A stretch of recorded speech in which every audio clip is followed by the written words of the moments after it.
So those would be the three areas. What about yourself, Steve? What are your three key focus points?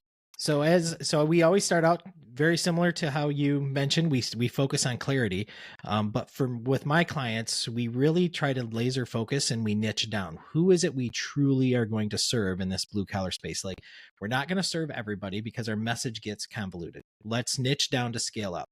Once we focus on niching down, then we get into the three pillars: people, process, and technology. Well, first we focus on process because we can have people, but if we don't have the process Right. to do things consistently, then our people are just going to be sitting around waiting for the business owner to tell them what to do. So we first focus on process, we got people, then we have tech.